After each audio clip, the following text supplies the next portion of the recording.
Hello, everyone. This is Rob McDougall from Zhang Financial here again with your weekly economic update. Today is Tuesday, December 19th. So last week, the markets were absolutely pushed forward in a very strong fashion based on the Federal Open Market Committee meeting, which occurred on Wednesday and the conference after. So as of Friday, the markets closed. That was the seventh consecutive week of equity gains. I don't know how long it's been since then, but 7 consecutive weeks is a long time to have consecutive stock market up for all those weeks. So stocks and bonds both surged after the Federal Reserve announced on Wednesday they were not going to increase the Fed funds rate. That wasn't the big surprise at all. It was pretty much predicted, 98% expectation built into the futures market. However, a few things that they did say, in their summary of economic projections, they took up expectations for GDP growth in 2024. They also lowered their inflation expectations for 2023 and 24. And also their median expectation for Fed funds future implies 3 rate cuts for 2024, whereas previous to Wednesday's meeting, there were only 2 built in. So clearly the market is way ahead of where the Fed's at. The Fed now is expecting 3 rate cuts next year. The market, Fed funds future, they're pricing in 6 total. So something will have to break there. We'll see in 2024. But this was just great news for the market. Fixed income and stocks rallied. So it was an excellent week. We'll show you the numbers in a moment. In addition, we also had some very important economic activity data that came out. And I'd say the consistent theme, some were even negative towards regarding inflation, but the underlying theme is the U.S. economy continues to be very strong. We came off a third quarter, first GDP estimate, I think it was 4.9. Now we're at 5.2. And I think the expectations continue to go up for fourth quarter GDP growth. So a few of the items that did hit last week that are important. CPI actually came in above expectations. Not good, obviously. Came in at 0.1% month over month. The expectation was 0. But the core CPI, which is CPI minus food and energy, came in as expected, which was a positive 0.3% month over month. Labor market. So the initial claims, jobless claims last week came in way better than expected. Expectation was 219,000 new claims, came in at only 202,000. So that combined with the jobs number from November clearly leads, I think, investors to believe that the job market, we thought we'd see more weakness than we have, but it's continued to be stronger than expected. Lastly, for last week, in terms of economic data, we had retail sales ex-auto. Again, now this is negative for potential inflation, but good in terms of GDP growth. So both of these indicators were expected to come in flat. However, retail sales came in month over month at a positive 0.3%, and retail sales ex-auto came in a positive 0.2%. So takeaway here, Federal Reserve, very positive, their commentary for the market. And then the economic data that we saw last week, certainly suggestive of pretty strong economic growth in the U.S. So Fed funds futures now, how does that look? After the Fed said pretty much that they're expecting 3 rate cuts next year. Now the expectation in the Fed funds future market is for the March 2024 meeting. There's now 66% odds of having our first cut, 25 basis points. That's up from 42% the week before. But then when you take a look at the end of 2024, the market is pricing in almost 99.8% odds of at least 50 basis points next year, but 92% odds of having at least 5 rate cuts next year, 125 basis point total. So in terms of the strength of the U.S. GDP, we always, intra-quarter, always take a look at the Atlanta Federal Reserve, see what they have to say. They took their estimate up very strongly for fourth quarter GDP growth. So A week ago, Atlanta Federal Reserve believed fourth quarter GDP growth would be a modest 1.2%, which I think we would be fine with because of its implications for inflation.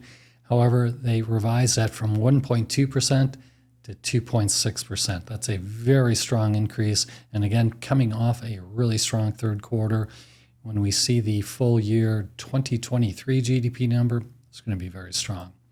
So even with all that, inflation expectations hardly moved last week. So we are still at a run rate now, or an expectation, 10-year inflation of 2.22%, near the lowest levels that we've seen during the year. So investors are expecting 6 rate cuts next year on average and lower inflation. Federal Reserve thinks 3 rate cuts, but also believe we're going to have lower inflation next year. So that's why investors are now believing fully we should see at a minimum a soft landing in 2024. So markets very strong last week. Equity, fixed income, domestic, international, all strong. So last week we had the S&P 500 up 2.6%, again, 7th week in a row. S&P 500 are now up year-to-date 25.5%. Nice thing about last week, we've harped on this quite a bit, the Magnificent Seven, the way they have led the markets, and the breadth has been relatively poor for markets. That has been reversing. So we look at the Invesco S&P equal weighted ETF. While the S&P was up 2.6%, the equal weighted S&P up 3.04%. And another good factor in terms of breadth from last week's market, we, as most of you investors know, like small cap, we like value, like small cap. Small cap, very strong week. Small cap last week up 5.3%. So international markets last week also strong, not nearly as strong as U.S. Again, S&P up 2.6%, small cap up 4.7%. International developed markets up 2%. Emerging market, this hasn't happened in a while. I don't recall it happening. Emerging markets actually leading developed markets up 2.54%, and China last week up 1.4%. But as I've mentioned many times this year, China has lagged so badly. I think this has to be near the top of the disparity charts for the year. Again, S&P 500 up 25.5%. China equities down 14.4%. So nearly a 40% swing between U.S. equities and China in 2023.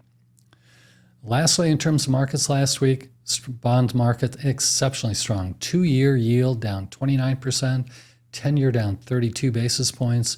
So the Bloomberg U.S. Aggregate Bond Bellwether Index we always reference up 1.92%, and now year-to-date that Bloomberg U.S. Aggregate Bond Index up 4.6%. And long bonds, which have been suffering very badly for the last 2 years, long-term U.S. government bonds up 1.8% last week, are up 4.35% last week, I should say. Now up on a year-to-date basis. Prior to last week, they were still down. Now they are up 2.05 for the year. So fantastic week, fixed income, fantastic week, U.S. Domestic equities and international equities. Great week all the way around. So let's take a look at some of the economic activity this week. Now we are podcasting here, webcasting on Tuesday, so we already know the answer to one of these questions. Today we had 2 economic data points. We had housing starts and building permits. Building permits pretty much in line. Expectation of 1.47 million, came in just a tad below that. But here's a very strong one, very surprising. Housing starts. Housing starts were expected to come in at 1,360,000.